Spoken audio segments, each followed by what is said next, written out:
What is up, super fam and bro vengers alike? I am Sensei Finito, aka Vane Sensei, and welcome to Marvel Bros, where we discuss all things Marvel and everything pop culture. And today we are going to be talking about X-Men 97, the road so far, and what a road it has been. We are exactly halfway through the series of X-Men 97, and it has been so incredible. So we're going to talk about it. We're going to talk about what we've liked. We're going to talk about what we maybe haven't liked, and we're just going to nerd out. And most importantly, we are live right now on almost every platform that we can be live on, except for Twitter. Twitter's the only one that we're not live on right now because unfortunately, you got to pay for Twitter Blue to be live. So we're not live there, but we're live basically everywhere else. We're basically live everywhere else. So if you guys on whatever platform you may be on, if YouTube isn't your preferred platform, because that is the main platform that we stream on. Where right now we're streaming on Twitch. We're also streaming on Facebook, and we're streaming on Instagram. So Facebook, Instagram, Twitch, and YouTube. And we're streaming to YouTube Shorts, to be specific. This is like our second time doing the YouTube Shorts. So we're just experimenting and seeing how it's going. So I'm excited to get it cracking and see what's happening and talk about X-Men 97, because episode 6 will be releasing tonight at 11:30 p.m. PST. So that, like I said, that's 11:30 p.m. PST. If you guys are not PST, then I don't know what time it drops for you, and I'm sorry about that. Maybe I should just say it drops in like 8, 9, 10, 11:30. So 3.5 hours. 3.5 hours is when the new episode drops. Let's get some ones in the chat if you guys have been liking X-Men 97 so far. And let's get some 2s in the chat if you haven't. And then, of course, let's get some 3s in the chat if you're not sure how to feel just yet and you kind of want to wait until the end of the season before you go and make that decision on how you're feeling. For me, it's definitely I've been enjoying it. Like I said that already. I've been enjoying it so much, and we're gonna talk about all the things that I have been enjoying as well. So we're gonna get into it in just a second. But before we do, if you guys haven't already, make sure you follow us on social media at Marvel Bros to stay up to date with all things Marvel and everything pop culture. Like I said, we're streaming on almost every platform we can at this moment. So go and check it out. Tune in wherever you can tune in. Drop a like, drop a subscribe, drop a follow, whatever the site requires you to do. I definitely appreciate it. Like I said, it's at Marvel Bros on all the other platforms as well. You can also follow me on social media at Sensei Finito to stay up to date with all my thoughts, theories, and opinions on whatever particular thing we may be partaking in at that particular time. And of course, you can check out that weekly podcast wherever you check out your podcasts at, because we always got that going on and pumping. So, like I said, we're talking about X-Men 97. Episode 5 was amazing. We're going to talk about episode 5, 4, 3, 2, and 1. Episode 6 drops later tonight. I'm pumped. I've loved this season so far. It's been amazing. It's been incredible. I have not watched the mid-season trailer that they dropped, and I probably won't watch it because if you guys know me, I'm not big for the spoiler stuff, and trailers are usually mad spoilery, and a mid-season trailer is definitely going to show us a whole bunch of stuff. And even if it's 15 seconds, you know how much stuff Marvel can show in 15 seconds. So I'm trying to stay away from the super big, not super big spoilers, but I just try to stay away from things like that. If I see it, if I don't, I don't. As of right now, I haven't seen nothing, and I've been doing A-OK at this time. Excuse me. But there we go. But yeah, man. Other than that, I'm excited to get into today's episode and nerd out. Marisu said, hello, I'll be here after I make my tea. For sure, Marisu. Definitely appreciate you to be here with us. Let's see. Hello there. I hope you're having a good day. I hope you're having a fantastic day, to be completely honest with you. I hope everybody's having a fantastic day, because I know my day has been pretty eventful, if I do say so myself, yo. I'm not gonna lie. It's been pretty productive, if I do say so myself. Chicken nuggets or SpaghettiOs? Definitely chicken nuggets. I'm not gonna lie to you. I will never ever choose SpaghettiOs, bro. Like, the sauce in SpaghettiOs is honestly one of the most disgusting things on the face of this planet. Like, SpaghettiO sauce and anything Chef Boyardee to be honest, yo. It don't hit the same for me. Like you have, like for me, I had to be a kid to like that, and even then, I wasn't the biggest fan. Like I don't want no ravioli, mainly because of the sauce yet again. And then without the sauce, you just got the dry ravioli, and who wants that, right? So it's like, nah, I'm just not gonna eat it. Chicken nuggets are always the option. Like, could you imagine if McDonald's sold SpaghettiOs? Would you eat those? Would you eat Spaghetti M's? McGetty? No, no one would eat that. No, chicken nuggets all the way, yo. What? That's crazy. That's even a crazy question to ask. Chicken nuggets or SpaghettiOs? What? Let me know, y'all. Chicken nuggets or SpaghettiOs? 1 for chicken nuggets, 2 for SpaghettiOs. It's chicken nuggets by a large margin. I really hope. I hope this isn't something that, you know, we have to really talk about too much. I'm hoping most people are on the same page. But aside from chicken nuggets and SpaghettiOs, yo, and going into more of the X-Men 97 thing that we gonna be talking about today, I can't even tell you, I can't get enough of X-Men 97. The show has been actually incredible, like up until this point. It just keeps getting better and better and better and better and better and better and better and better and better. So I don't even know what we're gonna be in for today. Tonight, I should say, we're gonna definitely get our hearts broken even more than they already have been, and we're gonna be on for a crazy ride, and I'm ready for that ride, yo. This show has been actually really. I've said it multiple times in our watch parties and reviews that we do here on the channel, but this show has done everything that they can to show us that not only are they giving us like all the things that we want from like being a kid and remembering how this show was, but also it's giving us everything that we want as an adult now to be able to look at this show and be like, oh man, I didn't even understand a lot of these jokes when I was a kid, or I didn't understand how deep these connections were when I was a kid, but now I can understand it on a whole different level. I've seen a lot of people kind of take that notion of being like, wow, it's like the show doesn't feel different at all. It's just now we have a different perspective of what was going on within the show. So they're tackling some crazy things, and I am so here for it. And last week's episode, it gave us crazy cameos. It gave us crazy build up to what the future of X-Men 97 can hold, and not even just X-Men 97, but all of Marvel animation. Like last week's episode really was a showcase to like what Marvel animation can do. Like we're not ready. I talked about this yesterday for Marvelous Monday, but I basically was just saying when it comes to X-Men 97, it's really insane that we are able to tackle so many different things within this 30-minute time frame. And I feel like the reason why we are able to do this is because there are no shackles. Like there's no shackles. There's no like boundaries. Like it doesn't feel like anything was stopped. It feels like the creative juices were just allowed to flow, no diddy. And I'm here for that. You know what I mean? I am here for the flowing of the juices, no diddy, like all the way. And I can't believe that it's been able to be so on point not month after month, but week after week. Like it's been 5 weeks that we have had this show, and each week has felt incredible to just wait for the show to come out and then just nerd out and just be so ready for it no matter what. And that's how I feel now. Like I am ready for the next part of this show. I am ready for the next portion, and it's just gonna be so peak. I have no doubt about it, yo. We're gonna be in peak territory. SpaghettiOs, as long as they have chopped up hot dog, no.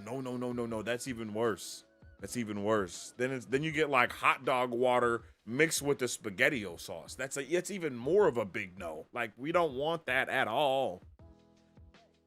That was my favorite cuisine when I was like 6.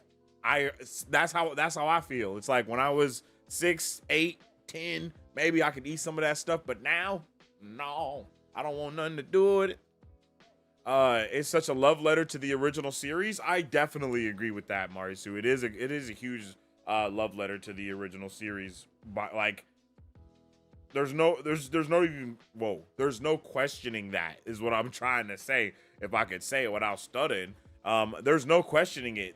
It is a complete, like, you can tell the people that worked on this show watched this show as wee lads.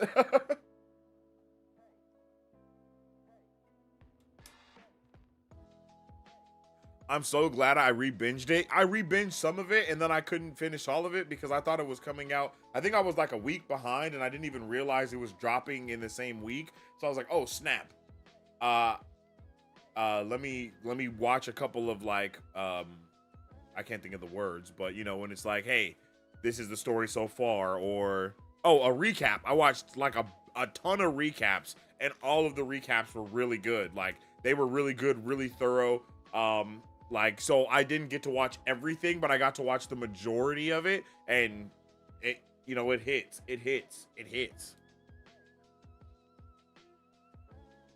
Ooh. Yo, Dragon Ball Sparking Zero roster adds fan favorite future Gohan along with several other new characters. That game is going to be incredible. I can't wait.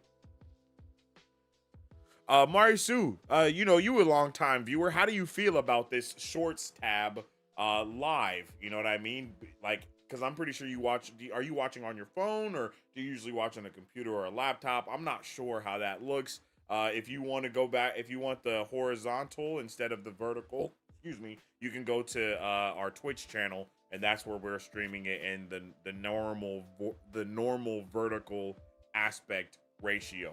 Wow, that was insane. Yo, Jay Tyler, thanks for following over there on the Twitch channel. I don't have all the alerts set up for all the other platforms just yet, and I just now saw that you followed us over there, and I definitely appreciate you for the follow, my G. Jump in the chat because we talk back. Anybody that's watching, I want to hear how you feel about X-Men 97 and all that good stuff. It is an open discussion about the mid-season, and I'm here for it, bro. Like, Jean has been an incredible storyline across the across the series so far. Like everything that she's been like doing, her and Madeline Pryor, it's really just heat, man. I really didn't know what we were in for going into this show, but we know now. I mean, we know now what we're in for. There's no question about what we're in for anymore. We're in for this crazy amazingness, man. I mean, I did not know this animation was going to be able to, you know, really have us so invested. Like,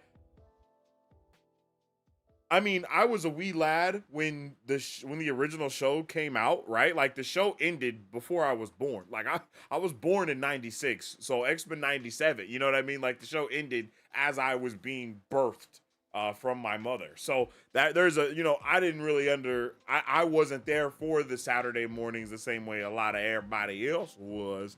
But when I did get to watch it, because of course reruns and all this other stuff, it was always dope. I never understood what was happening in the storyline. So now as an adult, it's been the only time I've actually been able to consume the show and really properly understand it. And it is fire, bro. Like everything that they have been able to accomplish is ridiculous. The levels that they actually go to are insane. The way that it's so dramatic and the storytelling and how the lore is all just intertwined with one another, it continuously blows my mind every episode. And every episode has a spotlight on a different format, like, or on a different thing. Like this week we might have a little bit more of humor going on, or it might be a little bit more action in this week, or a little bit more dialogue. But whatever it is that spotlight is inevitably shining on, the other things don't necessarily seem like they are. It's like it's not like they're not shining anymore. Everything else is still shining alongside it. So it's actually mind blowing how they have been able to, you know, continuously bring this show to the forefront of everyone's minds, on everyone's eyes, and it's just week after week a hit, a banger after banger. And I feel like that's how it will be for a lot of these other Marvel animations if they allow the MCU to kind of get a little bit more free reign, the way that X-Men 97 obviously has that free reign. Like Deadpool and Wolverine is the only time I think we're actually going to see a Marvel movie have any ounce of free reign. Even Multiverse of Madness, which how crazy that was, it still didn't have a lot of free reign. They had to zero back on a lot of things. I mean, you know, Michael Fassbender was supposed to be in WandaVision and Multiverse of Madness as Magneto. So that definitely put a damper in some of the stuff that they've wanted to do as far as utilizing that X-Men catalog, but it's there and they're going to be using it to their fullest ability in Deadpool and Wolverine. So I'm pumped for that show. I watch on iPad usually. I'll catch you on my phone if I'm babysitting. I have no preference on the camera stuff. Okay, for sure. Yeah, this is our second time streaming in the YouTube Shorts tab, so I'm just kind of trying to see how it goes, and we're also multi-streaming right now, so I'm just trying to figure out what's going on. This is a soap opera, and a good one. You are so right about that. Like, this is a fantastic soap opera. They are doing their thing with this soap opera, man. Like, because we are left on the edge of our seats at times with the things that are going on. Even the small, very brief, like love triangle between Rogue, Magneto, and Gambit in just 5 episodes had us actually being. I mean, there's obviously people that are choosing sides of what their relationship they want to be on, and obviously this does take a lot of notion from the comic books, and that goes without being said. But still, even after that, we're still having so much. They're able to bring stuff up in the comics and do it differently and weave these stories together in super different ways that it makes it all just feel brand new. Like, it makes it feel new and it makes it feel just amazing. And it's honestly insane how much love they're obviously putting into this show. It feels like they're weaving every major big bad from the original series into one final story. It's really impressive if they land it. I agree. And while I think a lot of people have been kind of expecting Apocalypse to be the big bad behind everything, I'm definitely leaning towards Kang the Conqueror. It's just because I love Kang the Conqueror. He's one of my favorite villains alongside like Ultron and Thanos, of course. And I think we know that Immortus was in X-Men 97. So there's no reason why we wouldn't see Kang. And especially with how Cable came through in the last episode, he was like, yo, you gotta hide, like, I'm sorry, like, he's coming, it's all because of him. Imagine if it's because of Kang the Conqueror of all people, and that's why things are super different, and that's why the Watcher is there watching, because that was even something that we got to see last week, was the Watcher in the sky watching it. I'm so sorry I don't remember who said that. Man, damn, it's like right on the tip of my tongue. But it was just crazy. What do you expect for the next 2 seasons? Man, I think within the next season, because we're going to get more Marvel animation stuff. So I would not be surprised if we possibly see, that what if stuff kind of bring in the X-Men a little bit more within the next season. And then after that, we're actually mentioning the MCU maybe or something crazy, because there's a big reason. Little bit of a tangent. With the Watcher entering the fray of X-Men 97, it means that this animated universe is adjacent to the MCU, which is kind of obvious when you look at it. But we never really knew that, but this is the way that they put that stamp of authentication on there. It is rumored that we're supposed to also get an animated Spider-Man series being resurrected or come back as well, and that continue the story that was in there that is adjacent to the X-Men 97 universe, blah blah blah blah, so on, so forth, etc. So with both of those things being huge possibilities, I'm more on the side of, we start seeing more of the Spider-Man stuff going on. We see more of the what else was there? Is the Silver Surfer show adjacent to this? I mean, again, last week's episode hinted to so many things at one time, and if you look at the beginning of that episode, we see the Thing, we see Silver Surfer, we see the What If stuff, we see Amazing Spider-Man, if I'm not mistaken. Like, they show a lot of flashes of different Marvel animations from the past, and I believe we will get a revival of almost all of them, if not the majority, or if not the most popular ones. And either way, I'm here for it. You know what I mean? Either way, I'm here for it. Either way, it's going to be a good time. No matter what, it's going to be a good time. So I'm excited to see what we get from it all. I don't know what that could be, but I'm excited to see what it could be. You feel me? Like, next season, I do think we're going to see a little bit more of, I don't know. I think they might be saving Professor X for next season because I don't think he's dead. I don't think a lot of us think he's dead. So I'm pretty sure all the Professor X things are going to happen in the next season, not this season, because we're doing a lot of stuff already. And I just don't feel like, I mean, we could possibly get the Professor X in this season, but I don't think it'll be like for the majority of it. And that's really what I mean. Is like, if we see him, we will see him in like episode 7, 8, or 6. Wait. Yeah, 7, 8, 9, or 8, 9, and 10, or something like that. You know, we'll see him towards the end, 8, 9, and 10, the last 3 episodes. Because I just don't feel like they're gonna bring him back just yet. So season 2, heavy on the Professor X. Season 3, maybe heavy on other stuff that's going on, bringing in more of the animated universe to have more of a crossover thing happen. I would not be surprised if they want to do an animated big Avengers thing, maybe. Like, I would not be surprised at that at all. I think that would be amazing. Even if they do like an animated Secret Wars before the big Secret Wars as like a big, like as a teaser, that would be insane. Deadpool is already going to be like a little teaser to Secret Wars. So they might even introduce Deadpool in this. Well, not introduce him, but have him show up more or anything. There's so much. Everything is on the table, literally. Nothing has ever been more on the table for Marvel ever.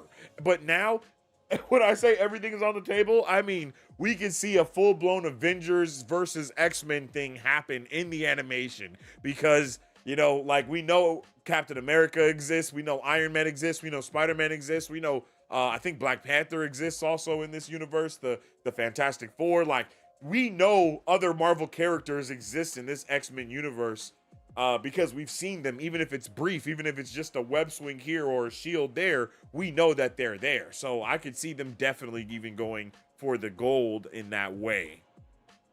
And of course, you got Spider-Man Across the Spider-Verse now entering the fray with the Marvel animation stuff, but that's obviously Sony. We have Freshman Year. We have the Wakanda Forever show that's supposed to be popping off. The Eye of Wakanda, I believe, which is the other Marvel animation. So, bruh, I really think they're gonna start weaving in all of that shit together. Like, no cap. People may be choosing sides on Magneto v Gambit, but notice neither boy chooses a side other than Rogue and Love. I was so impressed with the emotionally maturity of these men. Yeah, that's a fact.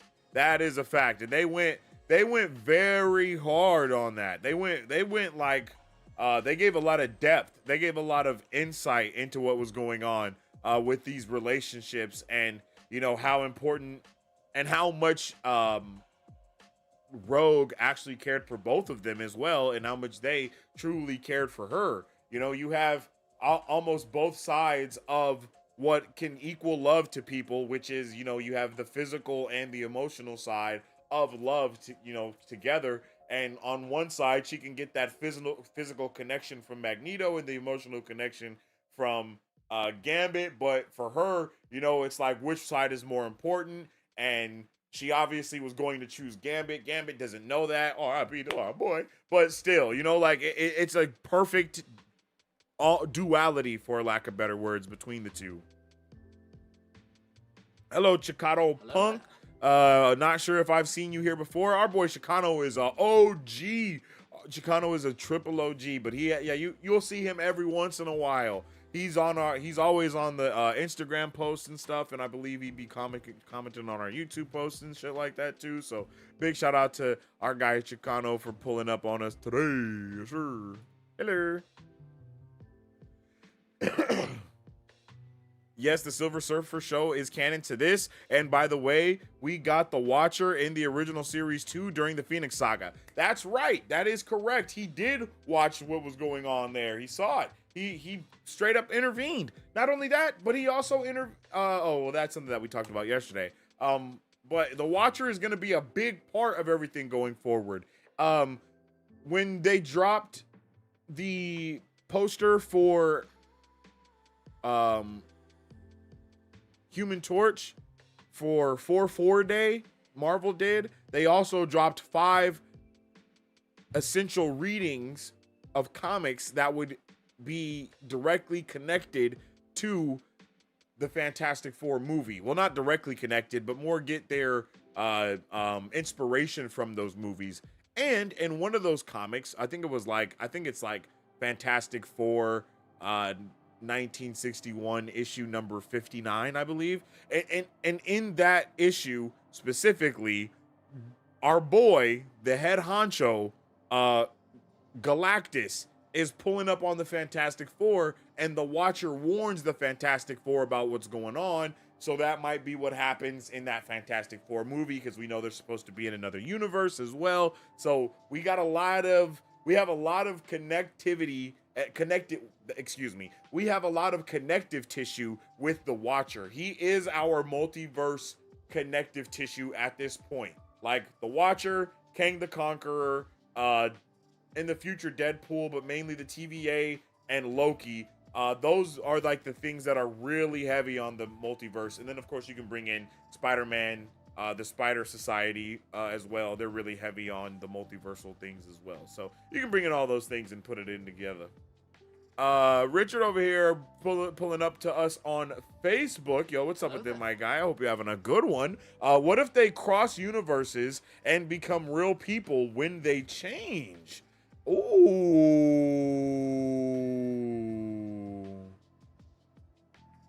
Yeah, that's fire. Actually, that would be fire. I mean, we've talked about it, right?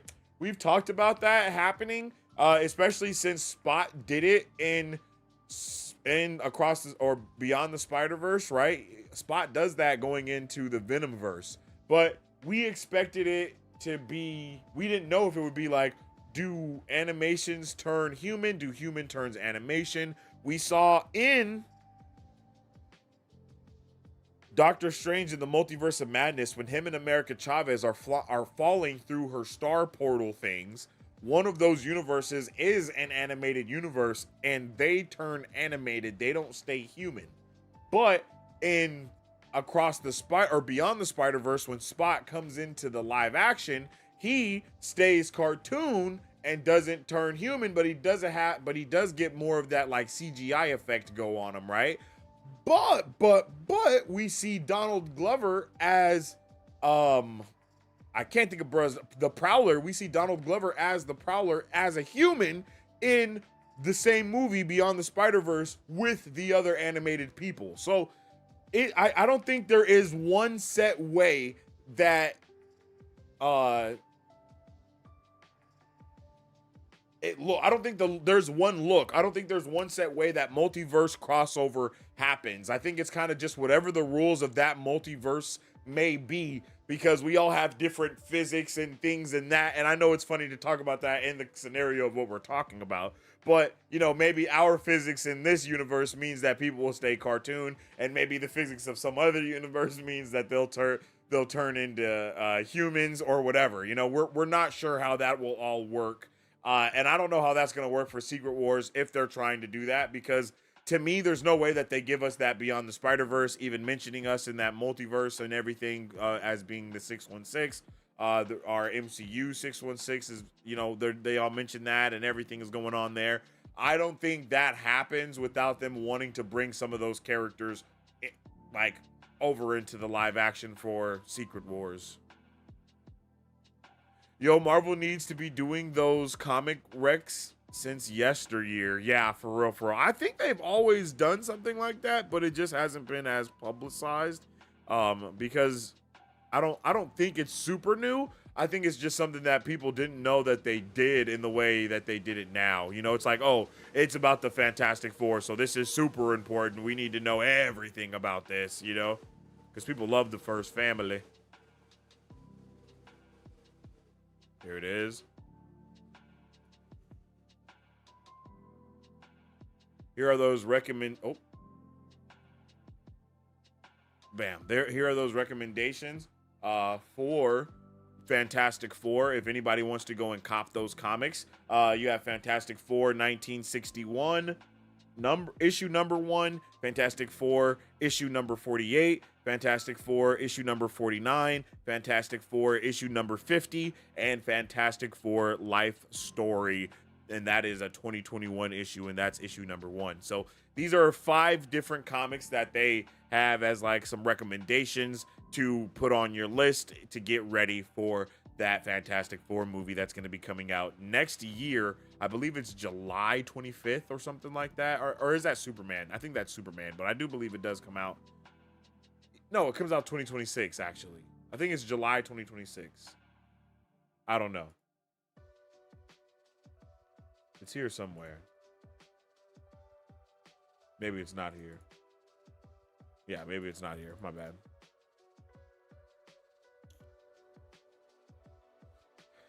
I thought I had it there, but I don't have it there. But here are the comics to just take a screenshot. Those are the comics to get for you if you want to see what might happen in the Fantastic Four movie that the MCU will be releasing in 2026, I believe.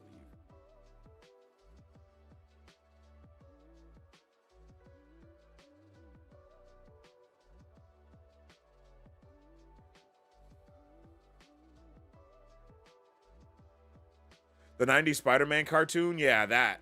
The 90s Spider-Man cartoon, which is canon to X-Men, crosses over with the real world in the finale. Best Stan Lee cameo ever. Oh, yes, yeah, I don't even know that. There you go. DC has been doing comic recs for a while, but if Marvel has been doing it, I didn't know about it. I think Marvel has been doing it, but I wouldn't be surprised if they started doing it because DC has always been doing it. You know, I wouldn't be surprised about that at all. That's how both of those companies work with each other.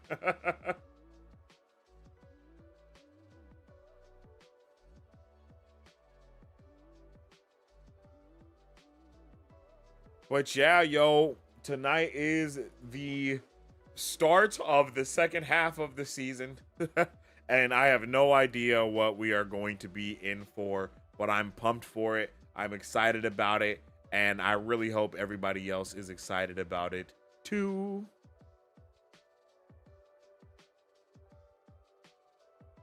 And in light of, or to get ready for, or whatever you want to say, the episode that's going to be popping off tonight, I was hoping we could possibly check out the new Rockstars video about episode 5, where they broke it down and talked about it a little bit, just as a way to kind of see a little bit of the backstory stuff that's going on, some of the things that we may have missed, get a little bit more light on some of those, and just, be able to talk about it and nerd out. So that'll be what we do now. That's what we're about to get into here in this moment, and I hope everyone is ready to kind of react to it and check it out, and discuss what they kind of break down and what they discuss.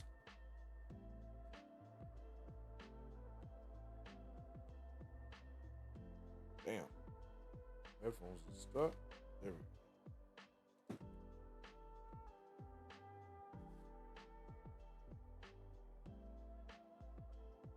go. Can you guys hear the music, or is it too low to even be able to hear it?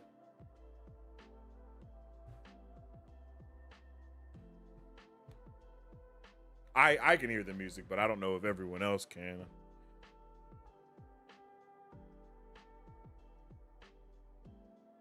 One in the chat if you hear the music, 2 in the chat if you don't.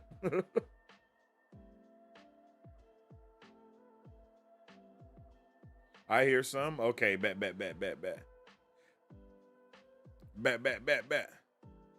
Let's get some music notes. How about that? Let me see. Music. Bam.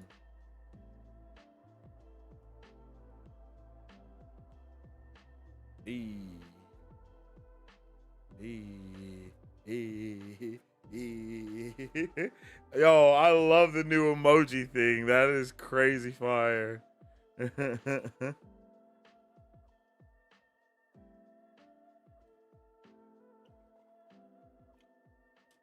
All right. Let's check this video out. Let's see what's happening. Damn.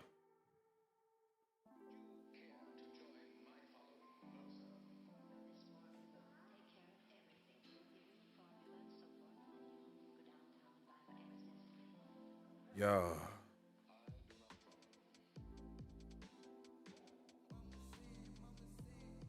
Again, if you guys are tuning in with us on YouTube, you can also tune in with us on Twitch or any other of the platforms. We are live right now on YouTube, Twitch, Instagram, Facebook, not Twitter yet. You got to pay for Twitter to be live on Twitter. We probably will be live on Twitter soon, but it'll be probably from my Sensei Finito page, like my personal Twitter, rather than, because I'm not gonna be paying for like 3. I'm not doing that yet. Not yet. I gotta get a little bit more revenue from what I do before I'm paying for 3. I gotta get a more revenue from what I do before I pay for Twitter Blue. Let's get it. All right. And get that there. Here. Bam.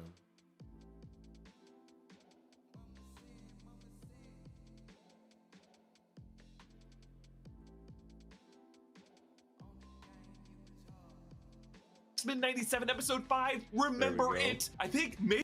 Welcome back to New Rockstars. I'm Eric Voss, and this is a breakdown of X-Men 97 episode 5, remember it. I think maybe one of the best episodes of the X-Men animated series ever. Remember it was, of course, a phrase often spoken by Gambit during the 90s run, but more than me does he make the words count in this episode. I've been predicting we've seen a Genosha mutant massacre on this show, but not like this. Not like this. There's so much to break down from this, including what the hell really happened here and why this was such a nexus point. Even the freaking Watcher had front row tickets to it. So let's break this episode down frame by frame for all the Easter eggs and animation details you might have missed, because this is a crime scene and we have to scrutinize every detail. And the shirt I'm wearing is our Storm Heed My Command okay, look, real quick, little side tangent. And the shirt I'm wearing.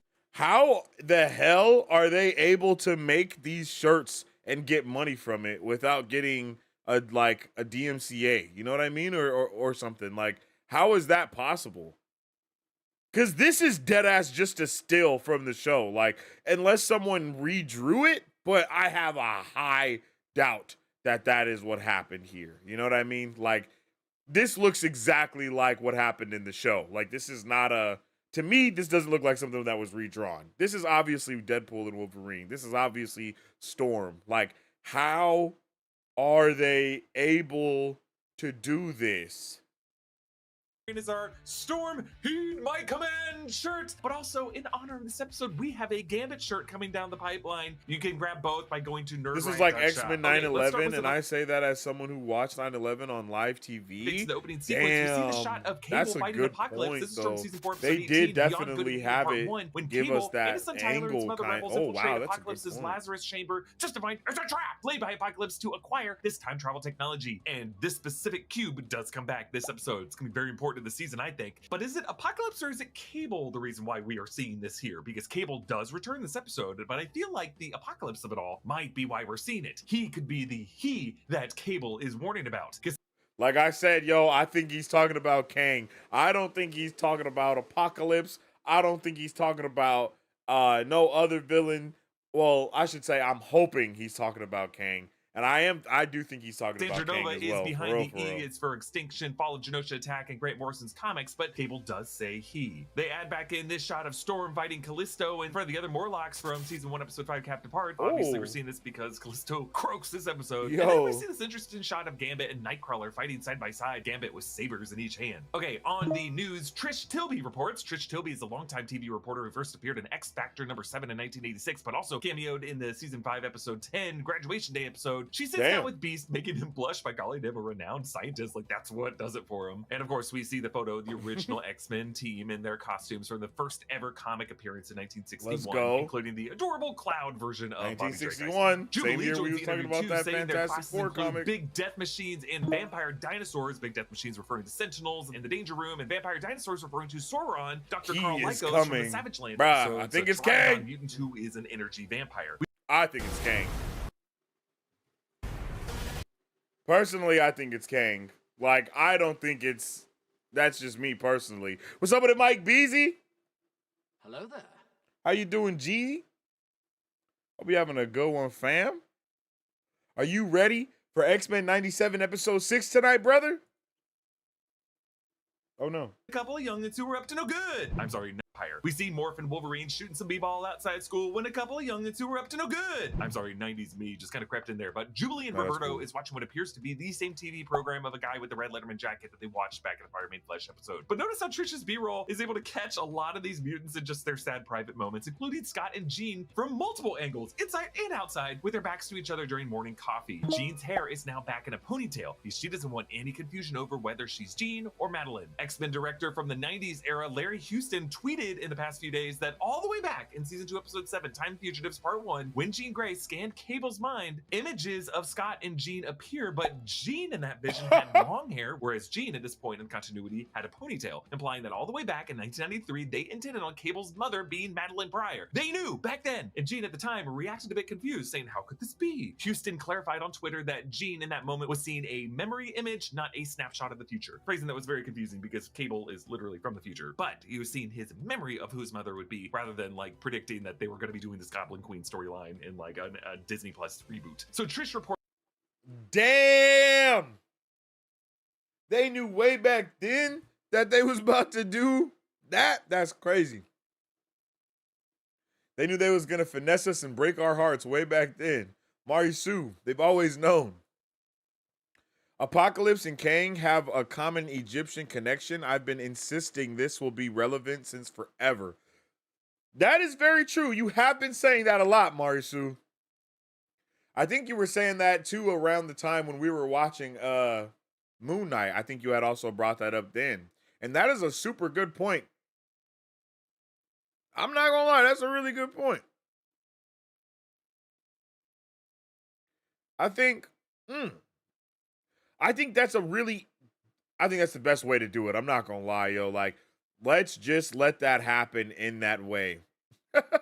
That's just it. Like, nothing more, nothing less. Let that be. It's a good way to introduce it, especially since we've already been kind of but we've already dealt with Apocalypse from season 1, right? Like, we've been dealing with Apocalypse. So it would be dope to see that crossover to Kang, like that Apocalypse Kang connection come in there, because we have already seen Kang in the form of Immortus. So we haven't seen Kang directly, but we've seen him like quote unquote indirectly. Hype level over 9,000, bruv. Facts. All facts, no fiction. Is Kang the Watcher? No. No, sir. No. The Watcher is a race of cosmic beings that watch all the events happen throughout the universe, multiverse, omniverse kind of vibe. Not omniverse, but universe, multiverse. I mean, I don't know if it's exactly the same way in the comics, but I think it might be. But as What If has explained it, it's more of like each watcher gets their own section of the multiverse to watch over. You know? And it seems like the watcher that we've been watching may be stepping on the toes of some other watchers as well. So I hope that kind of comes into fray at somewhere, because I don't think he's supposed to be watching as so much stuff that he's supposed to be watching. Like or at least maybe the intervening part is where it becomes iffy. Yep, Moon Knight. Okay, I thought so. Yeah, Apocalypse can shapeshift. which is not an ability of Kang the Reports that Conqueror. today is a day the UN officially welcomes the nation of Genosha into its membership. Roberto DaCosta mentioned that this was happening back in the Motendo episode, and in that episode, they did visit the island back in the days when it was still being developed during the events of Season 1, Episode 7, Slave Island, which was initially as a trap to enslave mutants and force them into labor. But after the events of the Season 4 Sanctuary arc that was set on Asteroid M, Magneto took control of Genosha to turn it into his new mutant colony. And in the events of the finale of Season 5, Episode 10, Graduation Day, Magneto was leading a rebellion from Genosha against humanity until Charles Xavier's attack from Gyrick led Magneto to stand down. Now, on the way to Genosha, Magneto tells Gambit, should the new Blackbird suffer a malfunction, you are the only soul on board for whom gravity would most certainly be an issue. this is indeed a new Blackbird jet since we saw the Blackbird get shot out of the sky back in episode 1. Remy notices some renovations that have been made to Genosha since their last visit and now has this massive central pyramid structure flanked by 2 bronze-colored statues of Magneto and Charles Xavier, both with their arms outstretched like the Argonauts statues in the Fellowship of the Ring, or as we see in Numenor in the Rings of Power, the giant statue of Arendelle and his wife Elwing in bird form perched on his shoulder. As a contrast to those stay-out poses of the Argonaut, Arendelle has his palm outstretched, welcoming visitors as these statues do. It kind of feels like the whole sentiment behind the Statue of Liberty, which is based on the Colossus of Rhodes from the Seven Wonders of the Ancient World, and the Statue of Liberty was supposed to welcome immigrants to his shores. And obviously Magneto in the X-Men films has, you know, a whole history with the Statue of Liberty. But doesn't it feel a bit wrong for Magneto to be using Charles's image like this? Because as a segregated place of their own, it's kind of the opposite of what Charles really wanted. Charles wanted true integration and for mutants to coexist in the same places and neighborhoods and really the same social status as normal humans. So as happy as this looks, there is a bit of judgment we should have underpinning it. Now in this city, I didn't even think about that. That is such a good point. That is such a good point for real, because it's literally the exact opposite of Professor X's dream for the mutants to be in a land like that. But at the same time, you know, I don't know if that, damn, I never thought about it like that. The Watchers have their own sectors in which they are responsible for not to intervene. Uatu is the one who said, fuck the rule, bruh. Facts, bro. Oops, I mean, fuck the rule, bro. My bad. That was a slip right there. Sorry, YouTube. Yo, America ended being segregated too, even though we had a Statue of Liberty. Damn, yeah. I guess that's how it goes. Wow, damn. That's deep. What's happening? City, there are posters of Magneto everywhere, and it seems to be a true safe haven, but, you know, this isn't for long. The place... Hey, tech leads. This is... Honestly, insane, bro. That episode is just heartbreaking and crushing. I cannot believe it. I cannot believe how heartbreaking it is. I just can't believe how we were done. We were done so wrong. We didn't deserve it, you know? It wasn't our fault. Why did they do us in the way that they did us? Like, come on, man. Is filled with these young mutants who might be familiar to you. We first see this parrot who turns back into this girl with bangs the same color as the plumage. I'm trying to figure out who this is. I thought it maybe was Carmen Cruz from the Children of the Atom storyline. Her hair never looks like that though, and she is more introverted than this kid is, but she is a metamorph. And then Leech, you'll remember as the mutant power dampening member of the Morlocks, and he made a brief appearance earlier this season when Magneto saved the Morlocks from the FOH. Then Pixie, aka Megan Gwynn, appeared. She debuted in New Mutant Academy #5 in 2004, and in the Wolverine of the X-Men animated series, she's known for brightly colored insectoid wings and her ability to produce hallucinatory pixie dust. She's the daughter of Mastermind, but she's not known to be a teleporter as she is here. Then Glob Herman is here. He originally appeared in Grant Morrison's new X-Men #117 and enrolled at the Xavier Institute before joining the Omega Gang. His flesh is made out of translucent pink living wax that makes him resistant to damage. A version of him was played by Clayton Dean Watmoff in 2006's X-Men The Last Stand. Then this mutant with purple wings who floats across a crosswalk might be Lavina LeBlanc, aka Gargoyle, a member of the Acolytes led by Exodus, who we actually see later. There's this mutant girl with antlers. This is Lynn Lee, aka Nature Girl from Wolverine of the X-Men Volume 2 #1 in 2014. Naturally, she is watering plants since her power is largely a connection with nature. We actually saw her earlier this season in the premiere on the cover of the Daily Bugle. I mentioned the Hellfire Gala, which might be what we see in this episode, though it is never explicitly called the Hellfire Gala. But if you read the more recent comics from the 2021 Reign of X storyline, you'll know what the Hellfire Gala is and why that clue back in episode 1 pointed to this moment and why we should be so terrified of it. Because the Hellfire Gala is when when Krakoa opens its gates for a big party, kind of like a state dinner, and a lot of shit goes down, including, spoiler warning, the murder of Scarlet Witch. And there is a fascinating play-by-play of all the night's events, as it's kind of left to a mystery how people missed this. Well, we also see a print ad for cosmetics, Sharp Beauty, finally, for nails, scales, and horns, and there's a model with long fingernails that kind of reminds us of Lady Deathstrike. Then we see Laser Vision Arcade, which seems like a reference to Cyclops' optic blasts, and then this ice cream vendor chills something to make ice cream for Leech. I was thinking maybe this could be Bobby Drake Iceman, but that would be a huge step down for such an important character. So Genosha has safe and pleasant public transportation, and between the street vendors and the music and the blackbird flying overhead, it's clear that they wanted to evoke the vibes that we felt from the arrival. That's how I felt 100% watching it. I was like, yo,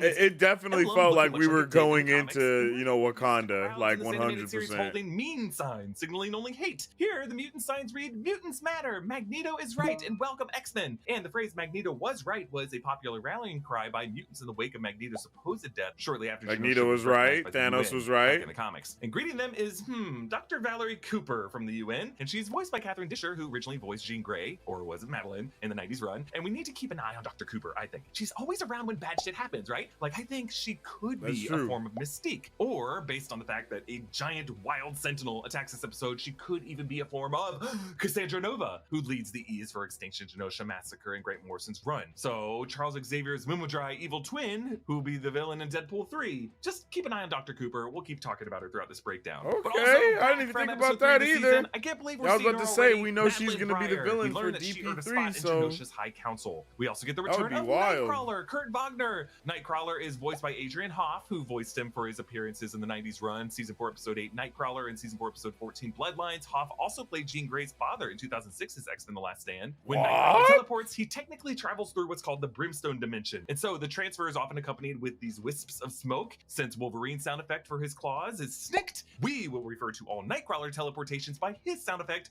BAMF. B-A-M-F. And they really nailed the BAMF sound effect for every single one of Nightcrawler's jumps in this episode.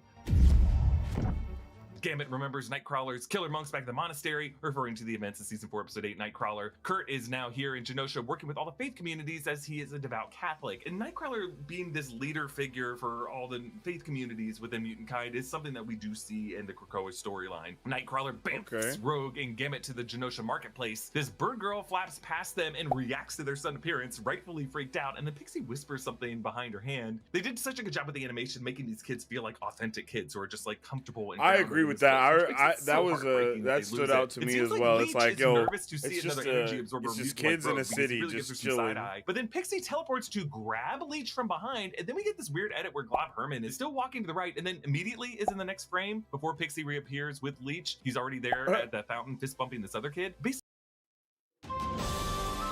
That's funny. I didn't know that. I didn't notice that like at all. I think I thought that it was like kind of fast forwarding events, like skipping through the events and like just kind of showing us different moments, you know?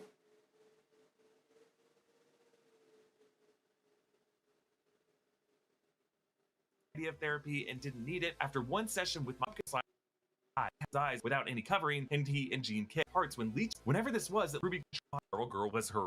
Help.com/new rockstars, or choose new rockstars during sign up and enjoy a special discount original name your first month. Meanwhile, Trish interviews Scott about Marvel Girl, referring to Jean. Marvel Girl was her original name back in 1961. Oh, wow. Wolverine finds Jean in the pond, having cleared back the water and using spheres of the water to reflect back her memories. Both she, while talking with Logan, and Scott, while talking to Trish, remember the same memory in Nevada when Jean first acquired the Cosmic Phoenix Force and she removed his ruby quartz glasses to see his eyes, using the Phoenix Force to hold back his optic blast. Whenever this was, it likely would have been Jean trying to recapture the moment from Season 1, Episode 5, Captive Hearts, when Leech's power dampening effect allowed Scott to show his eyes without any covering, and he and Jean kissed. Scott says that Jean was still the hothead who knocked my books out of my hand when I ran into her on the first day of school. In the 2016 film X-Men Apocalypse, Scott did bump into Jean, causing her to drop her books, and in X-Men The Last Stand, we saw Phoenix Force Jean block Cyclops' optic blast, like when he talks about here. That was the moment when they just randomly killed off James Marsden because he had like schedule conflicts and they refused to shoot the movie out of order. Logan warns Jean about Isn't it crazy how both of the X-Men Dark Phoenix movies are wildly weird? Because Logan is supposed to be short and stocky, and they kiss, but Logan turns away knowing that Scott and Jean are the ones who are supposed to be together. And if there's anyone who can understand what Jean is going through right now, it is Logan. In Season 4,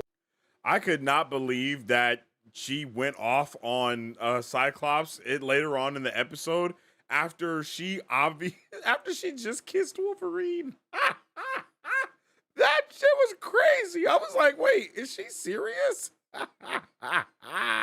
Nightcrawler's case, technically in recent comics, Mystique is like his father. It's complicated, I'll get to it. But in the library, she carries this book titled Savage Land, Savage Hearts, which seems inspired by the name of season 3, episode 12 and 13, Savage Land, Strange Heart, in which the X-Men fought Garok and Sauron in the jungle Savage Land. This flashback will be taking place before Rogue or the X-Men knew anything about the Savage Land, but Magneto had likely been going there for years and performing experiments to create his mutates. Rogue explains how Magneto's electromagnetism created a protective layer that allowed them to touch each other, and she and Remy argue, and I love how their conversation is framed with the fireplace flames in the foreground as both their hearts are burning for each other, but Rogue is unable to feel it. And when Gambit asks, are you going to accept his offer, he holds up the Queen of Hearts, which is the card that he dropped when he found out that the two were hooking up in a past episode. Okay, on to the gala, and the craziest cameo of this episode in the night sky. The Watcher, baby. The Watcher watching this. Whoa. He looks somewhat different from how he appears in the What If series, but it's definitely Uatu. The Watcher also made a brief cameo back in season 3, episode 16. Hey, there it is. Part 3, The Dark Phoenix. He's talking about that. Jean leaving the planet, also noticed by Thor and Doctor Strange. So yes, he has Look, been tracking the X-Men. Thor and Doctor Strange. Thor and Doctor Strange were also in. They exist. Thor, Doctor Strange, Iron Man, Spider-Man, Captain America. Like, you got you got so many people and here. Worth noting that in addition to What If, the Watcher also appeared in I Am Groot season 2, which shows baby Groot as he appears in live action. I forgot about that. 2. So the Watcher really is the link to everything, and I think he's going to show up in Fantastic Four. This cameo directly links X-Men 97 to the same multiverse as everything else in the MCU. Marvel in the past week teased some comic titles to read for the Fantastic Four film, including the 3-issue Galactus arc that begins with the Watcher intervening to warn the Fantastic Four about Silver Surfer and Galactus, suggesting that we might see a live-action version of Jeffrey Wright Watcher in that film. So why is the Watcher here? Well, we're going to see the second half of this episode, and I think it's incredibly important that the Watcher is looking at every single thing that happens in this night to try to figure out when exactly the Nexus moment happened. And he has to do that because all the people who are participating are distracted. Dancing during this gala is Dazzler, Nightcrawler, and the devilish Azazel, who was originally the father of Nightcrawler until that was retconned recently in 2023, so that Kurt Wagner is actually the love child of Mystique and Destiny. And Mystique shapeshifts into a male form with genetic traits of Baron Christian Wagner and Azazel. So Mystique is really Nightcrawler's father, and Destiny is his mother. And this apparently is what Chris Claremont in the 1980s considered for Nightcrawler, but he wasn't able to do it back in the 80s. Archangel cameos, as does Squid Boy, wearing a tuxedo. He dries himself off right away. And the flora in the background looks like the corpse flower behind Gambit at the bar. These bloom for only 2 to 3 days every couple of years, and interestingly, they smell awful, hence the name. But I think we are looking at a lot of clues pointing to doom and death at Genosha this night. I made a video about the Fantastic Four film explaining how anytime you see a seemingly perfect utopia in a movie or a show, writers really treat this as like a Tower of Babel that they must destroy as soon as possible. Rogue joins a party set to Ace of Base's Happy Nation. And if you remember, back in Madeline's vision during her time in Gyric's mind, we also heard this same song. No, not again. I'm so sorry. And as she sees a dust person say, no, not again, I'm sorry, this dust person is the same voice of Cable that we see later in this episode who says the same thing. Oh, shit! No, not again. I'm so sorry, Mom. So in a way, she was really What? foreseeing this moment and foreseeing into the future a vision given to her through a telepathic link with her son. The red dress that Rogue wears here is actually the same one from the same issue where there's the infamous basketball scene in X-Men number 4 that got referenced in the shot of Rogue and Gambit in the opening title sequence. Magneto just shoves his drink in Cooper's hand. Keep an eye on Cooper. And Gambit begins to rise too, but since both Rogue and Magneto can levitate, Magneto joins her where she's It's at. possible. We see their two hands framed with Gambit I think in one of them between, could crushed between the teleport, joints. so I don't see why not. Magnetism allows skin to contact. The Brimstone Magneto reminding dimension, I Gambit haven't thought pointedly about in the that jet earlier since that he was the X-Men only one of them who Evolution. could not fly. And now The this Savage is what Land leaves Gambit episodes out were of the dance. good, I Madeline remember. gets hit I with swear a you should psychic at blast least to her watch head, a and notice short that it is list colored of the pink best at first, episodes but from there's a different Spider-Man, part of the blast animated that is colored series. blue, There's and a Rockstar's whole Evan Secret Wars observed mini that this series pink versus buried in blue there. color Holy scheming could be shit. like Nathan Summers' Cable versus Rachel Summers' Ascani, coded blue I'm and definitely pink, gonna have to reaching watch out that through then. their ancestry. My But we see kids the dust love cloud face Spider-Man of Cable, too, and she so finds that herself actually back might in the be a desert from strat episode to 1. do The giant Spider-Man. face of of the Master watch Mold, that which I think we shit. can now interpret as the source of the Like giant Saturday wild sentinel mornings. threat that comes this episode. She also sees visions of rats, and I feel like we're going to come back to that. Madeline's nose bleeds, which I interpret as not visions hurting her, but rather her fighting the horror of this vision so much that she gives herself a nosebleed. Notice how when Madeline goes outside, she is in pink light and then she's in teal light from the fireworks, and the pink versus blue color scheme is coming back, and with the blue firework comes the sun. Cable. Chris Potter voices a character. He warns everyone to get out. This is Nice. Madeline's baby Nathan, all grown up in the future after being cured of his techno-organic virus. By the way, he passes Marrow. That's a mutant who was on the missing poster in the opening moments of the season premiere. So Oh, these fireworks shit. are pink, blue, and yellow, and Cable looks across the island to see another color that Then who does not put that belong in missing that scheme, poster out? green, because these are not fireworks, these are deadly explosions. And tragically, the partygoers don't even notice until it's too late. This is probably by design to have this happen during the fireworks, right? Cooper. Cable tells his mother, You have to get everyone out. Now! He's coming! and his temporal cube emits from his arm tech, and he says, not again. I feel like he's gotta be referencing Apocalypse, who stole the same tech from him back in that season 4, episode 18, Beyond Good and Evil moment. But notice they added more circuitry to the cube just to give it more detail so that it looks more technological and less cosmic and magic, because in the MCU, we've since seen things like the Tesseract. But Switch to Chrome Okay, to stay in sync now across devices. I'm not sure what that thing has to do with anything, unfortunately, but in my opinion, it seems very Kang-like. That's all I'm gonna say. It seems very Kang-like. brown eyes from her psychic rapport with Scott earlier, and now they glow blue, maybe from that psychic message that Madeline left in the baby's brain. And remember, the last word of that message was the word remember. And this episode's title is Remember It. And there's definitely a connection there. So my theory for what is happening here is that the attack on Genosha is a historically significant nexus point for all of mutant kind. And it's kind of like a long lost true crime episode that the watcher is trying to rewatch and figure out exactly what happened moment to moment. In the comics, it's Cassandra Nova who weaponizes Master Mold in Ecuador for the E's extinction arc to kill 16 million mutants on Genosha. Here, there could be other people behind it, because Cable mentioned a he, and maybe he's referring to Apocalypse, because Apocalypse did want to kill mutants and humans equally to remake the world in his own image. But we could also But bro, think about it though.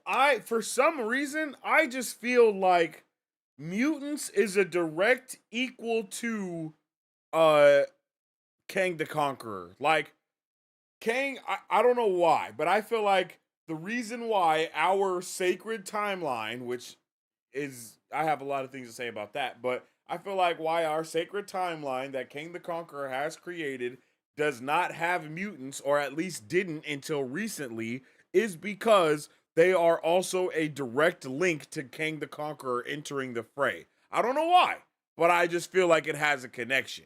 Because right when Kang pops up and starts doing all this shit, what else happens, right? We also start hearing about the mutant thing, and we start hearing the do-do-do-do-do popping up a little bit more, right? So I feel like there's definitely a connection there. And if there is a connection there and the watcher is watching this event, Apocalypse has pulled up to shit before. And I don't think, like, the watcher doesn't pull up for Apocalypse. He's Apocalypse. But a situation like this, I don't know, man. I feel like it could be Kang. be referring to Bastion, because I gotta correct something from last week. I pointed out this photo of Dr. Gottfried Adler with Forge in his home. Dr. Adler was a scientist Bastion. whose identity Mystique assumed and is a man behind the mutant power dampening collar. But I failed to point out another figure on the other side of Okay. Adler. This is Bastion, aka Sebastian Gilberti from Uncanny X-Men 333 in 1996. He's an android in a combination of Master Mold and Nimrod. Nimrod is an advanced form of a Sentinel from an alternate future who was sent through the Siege Perilous, which is a gateway that offers a new life to anyone who crosses through it. And then Bastion is associated with the anti-mutant task force Operation Zero Tolerance, OZT, and the presidential campaign of Great and Creed. So you're hearing some familiar words here, right? Another form of Mystique, the word tolerance. The final 3 episodes of the season is tolerance is extinction. So are we seeing a mix of Operation Zero Tolerance and E is for extinction? Maybe. But clearly Forge must have had some past with the X Factor as government contractors working with Dr. Adler, aka Mystique, on all kinds of mutant containment technology, and helping them was this guy, Bastion, who's kind of partly from the future, right? Part Nimrod from the future, part Master Mold. And I think Dr. Cooper Mystique might have allowed the UN to induct Genosha knowing that this attack would happen. Whether she's Mystique Damn. or Cassandra Nova, it's just not clear yet. Mystique would imply that Magneto might be in on it. Cassandra would imply that Charles Xavier has a role to play in stopping it. And who knows, maybe the he that Cable is referring to is some dark form of Charles Xavier. And if you look closely, there actually is a Bastion cameo in this episode. When Magneto first walks into the gala, he looks up and someone in the foreground passes the camera, and that is the same haircut as Bastion. He was here, guys. Between this and the forged photo, crazy. these animators are dropping major clues that Bastion is behind this. But Cable knew of this apocalyptic event on Genosha, and I think he's traveled back in time to stop it. But here he was too late, so I think he's gonna have to try again. I think the only way past this huge apocalyptic moment is some time travel storyline with Cable and Forge and Bishop and Storm and Bastion and other characters looping back in time to this night of the gala to stop this massacre or to make sure it happens. And that's going to be the war in the final 3 episodes of the season. The Hellfire Gala in the Krakoa storyline was famous for a minute-by-minute breakdown of all the events that happened throughout the night, and attendees being distracted by other happenings. It's kind of left a mystery how people missed these dark events in plain sight, and I expect this season to loop back on everything we saw in this episode, like precisely when all the heads returned to Magneto and Rogue dancing over their heads, who was there and who wasn't. Cooper. Some time rift opens and Cable is pulled back. So sorry, Mom. And again, this is the Cable voice that Madeline heard in her EGC vision Divine, before. I appreciate you, man. Welcome to the super fam. I'm so sorry. I'm so sorry. So a deadly blast hits That's the gala. insane. We see it from Rogue's point of view as the sound cuts in and out as she comes to, seeing people running and smoke, floating embers, hearing screaming. There have been some comparisons from this imagery to 9/11, and that was clearly designed into the storyboards. But people who worked on the show also cited the Tulsa Race Massacre, which you see in the opening scene of HBO's Watchmen. I think there might be some other parallels to Watchmen that they worked into what's happening here. But what we see attacking here is what's called a wild they took sentinel. some of the most It's a giant dramatic moments three-headed ever insectoid kaiju. and This is combined the form them. it takes in the E is for Extinction storyline where they use the master mold in Ecuador to produce this thing. But again, it remains a mystery who exactly sent this. Rogue looks up to see Banshee and Marrow. Banshee's like, get him to the gardens, and then both are immediately vaporized by the Wild Sentinel's blast. Nightcrawler appears at the last second to bamf them to safety, and Rogue sees Nightcrawler bleeding, looks down at her hands, and her gloves are gone, so she can't check his pulse. But then she tells Gambit, hand me, and Gambit checks and he confirms. You're alive. So are you. Oh, he also says you're alive, like he has to reassure her that she's not dead yet. There's still work for her to do. Magneto Crazy, yo. That shit was so insane. I couldn't believe it. I could not believe it moment by moment. It was just like, it was so hype.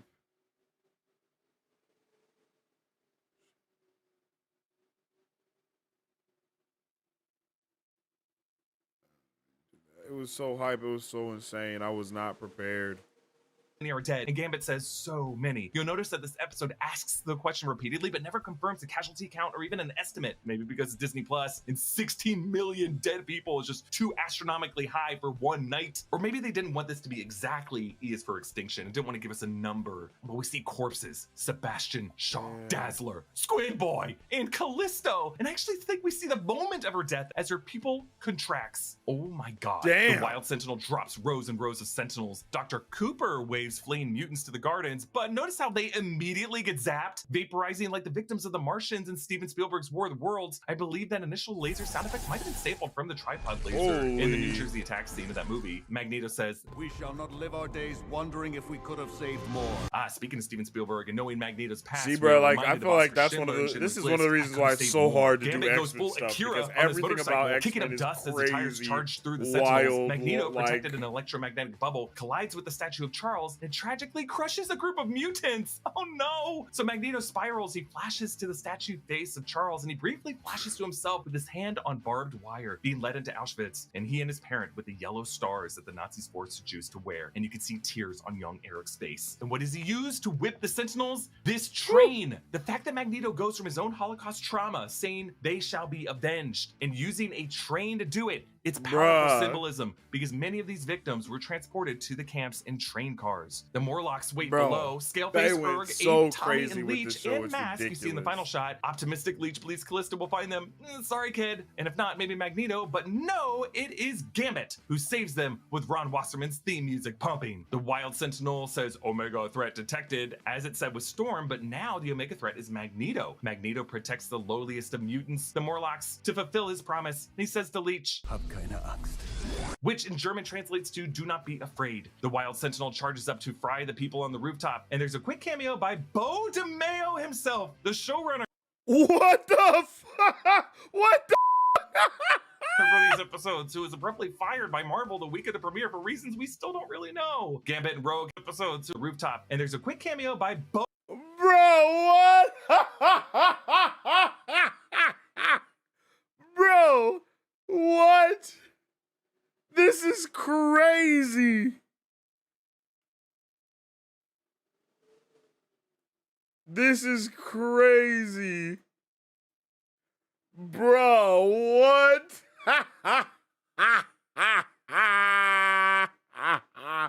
I had no idea, Bo bro. DeMeo himself, the showrunner for these episodes, who was abruptly fired by That Marvel is the week of the honestly premiere for reasons we wild. still don't really know. Gambit and Rogue have spent this battle joking around, but now we know the purpose of this. Not just to keep their spirits up as they have this horrific battle, but as Gambit references his gambling metaphors, he's really just getting the attention of the Wild Sentinel to distract it so that he can impale himself and charge this appendage and turn the whole thing into an explosive. That's the only way he can bring it down. And his final words are the episode's title. The name's Gambit, mon ami. Remember it. And he blows it all up. And it's worth remembering Charles's final words to Gambit in the season 5 episode. How often must a scoundrel prove himself the hero before he believes it himself? The X-Men back at the mansion watch us on TV, like most of us watch the madness of 9/11, desperate to know how many deaths, but not getting an answer soon enough. The surviving mutants find Rogue sobbing as she holds Gambit, finally able to let her bare skin touch his. He will never know that she did choose him. We end the episode on Rogue's tears trickling down his bloody cheek. Sugar, I can't feel you. The ultimate tragedy is that when she could finally touch Gambit, there's no heartbeat there to feel. The words also echo what Wanda Maximoff said to Vision in that heartbreaking moment from WandaVision. I can't feel you. It also reminds us of Storm, unable to feel the breeze. It's an absolute gut punch of an episode. And a huge shout out to AJ Lucasio and Lenora Zahn. AJ, I know you watch our breakdown, so thank you for your amazing work on this episode and for supporting us. So who did this? And who sent this Wild Sentinel? Well, Cassandra Nova remains a top suspect. She is the one who uses the Ecuador Master Mold to produce this Wild Sentinel, and she uses Boulevard Trask to deploy it against Genosha to kill 16 million mutants. But this season of X-Men has adapted other stuff in the comics and reassigned the villain, like Cable's techno-organic virus being caused by Mr. Sinister instead of Apocalypse. So they could do that here with the fall of Genosha and maybe make it caused by Apocalypse instead of Cassandra. But there is a chance that Magneto might have orchestrated this as a false flag attack to martyr himself. Like there have been references to Ozymandias in episode 1, this Egyptian pyramid design of Genosha, as well as twin colossuses of Rhodes, Ancient Wonder of the World, Magneto casting himself as a reluctant leader and now a martyr, crashing into Charles' statue but leaving his own merely headless so that everyone could see his sacrifice. It could just point to Magneto being a Watchman Ozymandias figure, orchestrating a mass carnage event with all cameras pointed at it to bring the warring sides of this planet together against a shared enemy. It would be a pretty insane twist, but it's something I would not put past this version of Magneto. Let me know in the comments below what you think is going on here. A huge Ain't no way Magneto would not do no shit like that, bro. I don't think so, at least. Not here, bro. I don't know, man. I don't know, bro. I don't know. That just seems way too crazy. That seems way too crazy. Like, what? Nah, I don't think he would do that, bro. Not at all.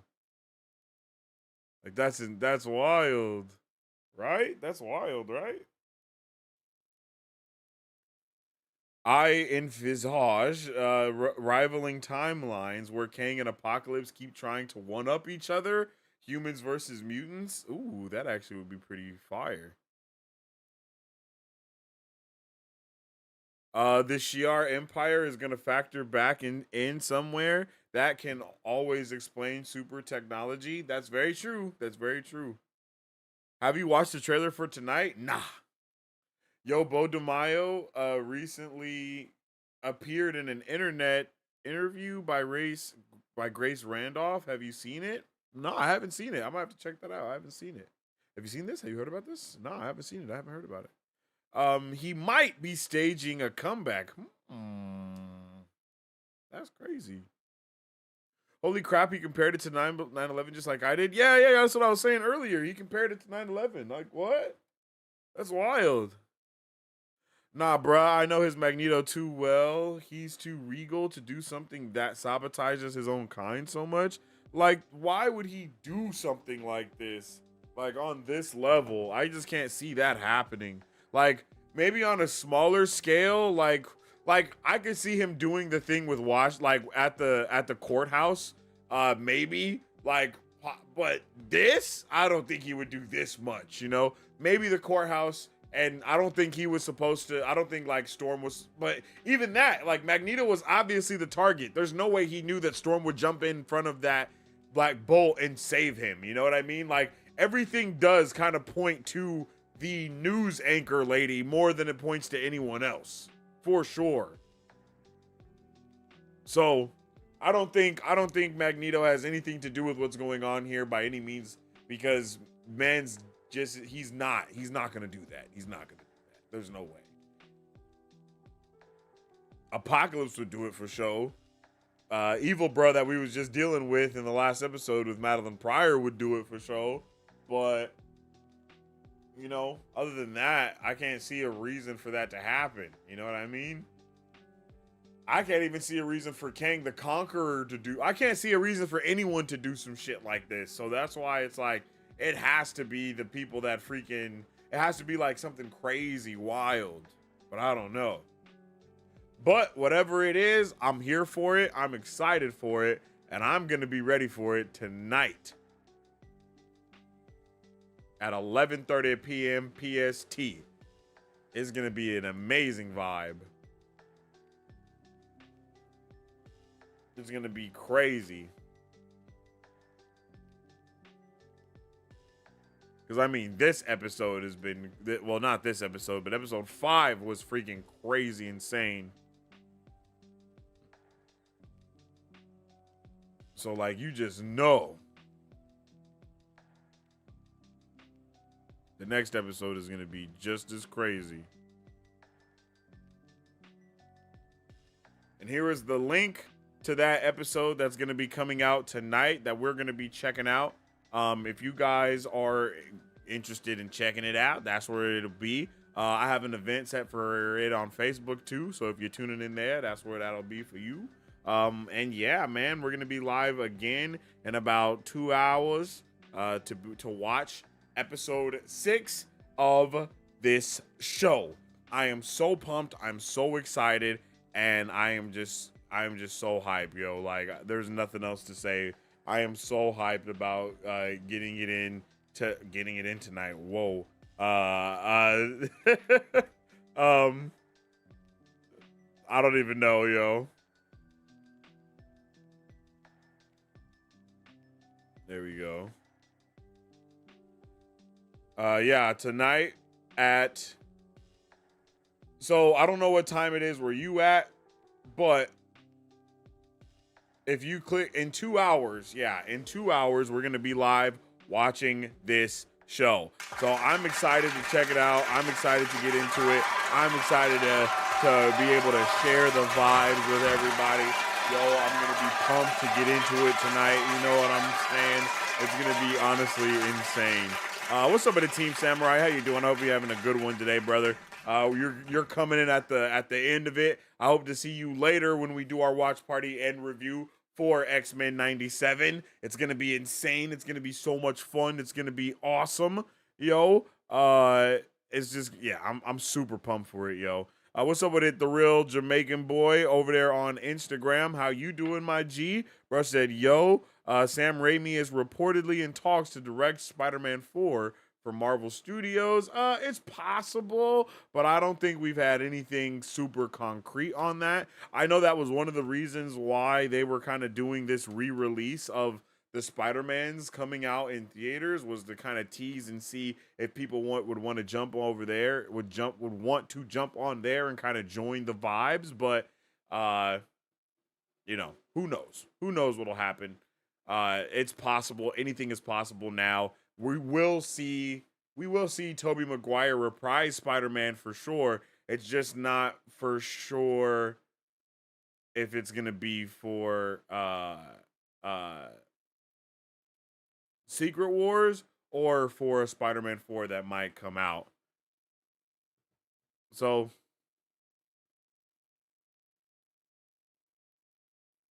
it'll be super interesting to see what's gonna be going on, what's gonna be popping.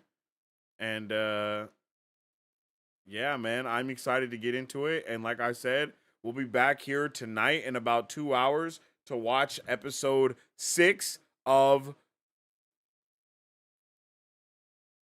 X-Men 97. Yo, Saku Productions, yo, thank you for coming and tuning in over here on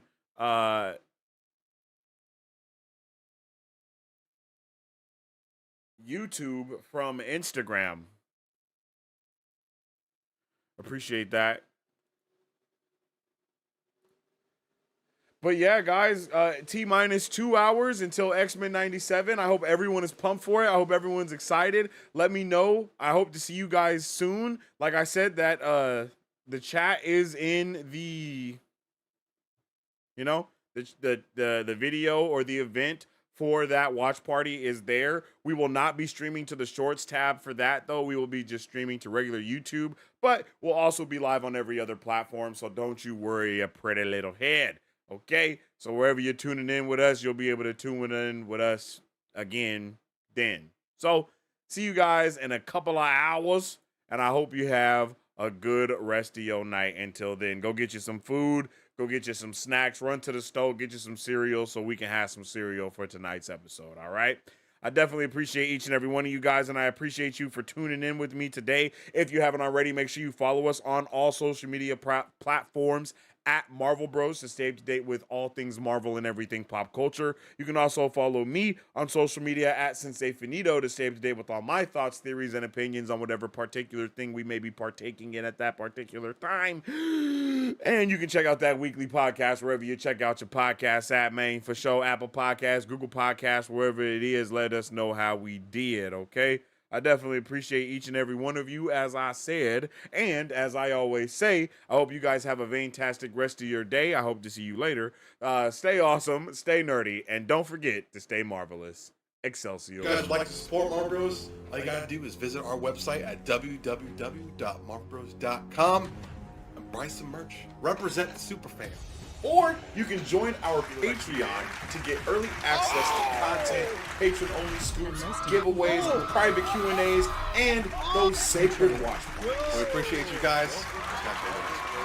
Excelsior. Today's pop culture news update.